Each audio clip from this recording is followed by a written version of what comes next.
La famille. Changement de décor.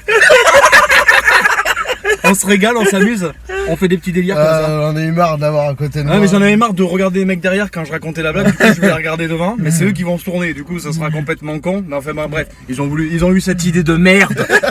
Quand même. Enfin, voilà. Rire de trottinette électrique, rire de machine à laver en mode essoreuse. Alors, c'est l'histoire d'un fermier. Il a acheté un cheval, mais putain c'est un monstre le cheval. Il dit je vais labourer mes champs, ça va être un monstre, il y a des pattes, il est musclé et tout.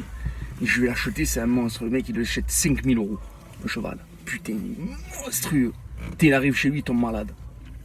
Mais malade, mais le cheval, il tombe par terre et tout. Le type lui dit attends, je l'ai acheté 5000 €, il va voir le veto, il lui dit écoute, docteur, j'ai acheté un cheval, c'est un monstre, il est venu chez moi, il tombe malade. Il dit qu'est-ce que tu peux faire? Le vétérinaire il dit j'y vais. Il va dans l'écurie, il y a le cheval et le cochon à côté. Il dit qu'est-ce qu'un cochon fait dans une écurie? Après tout, il dit écoute, il n'y a pas de porcherie, donc ferme ta gueule, quelque part c'est pas chez toi, tu me respectes. Il ausculte le cheval et tout, il me dit je vais lui faire une piqûre, une injection. Il dit ça met 24 heures avant d'agir. Mais si demain il va pas mieux, ton cheval faudra l'abattre parce qu'il risque d'infecter aussi le cochon. Il dit ok. Il dit c'est bon, là tu lui fais une piqûre, je sais pas, par terre. Il part le veto. Il dit il faudra l'abattre s'il se réveille pas quoi. S'il est toujours KO demain. Ok. Et il passe, la nuit elle tombe, et le cheval il est comme ça et tout. Il est pas bien.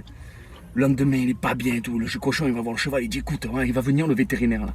Il dit faut que tu te lèves mon grand. Faut que tu te bouges le cul là. Faut que tu portes tes couilles. Il dit faut que tu te mettes debout. De toute ta force, si j'y arriverai pas, je suis mort. Il dit lève-toi putain, je te dis 2 fois là. T'écoutes ou quoi? C'est JP là qui te parle.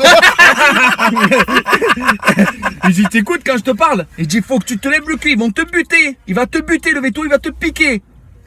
Je peux pas, je te jure, il met une patte, il arrive pas, il tombe. Là d'un coup, t'entends le veto. Bon, on va voir si le cheval il va bien. De loin, à travers l'écurie. Putain, le cochon il dit attends, je vais t'aider. Il le colle contre le mur, le cheval commence à le lever comme ça. Le cochon il dit bouge-toi, il dit merci. Il fait comme ça, il fait bouge, putain. Le cochon il se lève le cul quand le cheval, qui se met sur ses 4 pattes, tu vois. Et là, t'as le vétérinaire qui rentre dedans, avec le fermier. Oh, il dit oh miracle, comme ça a marché.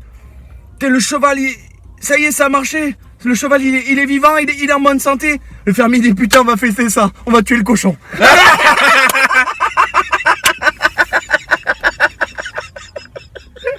Je m'en doutais. Le bâtard.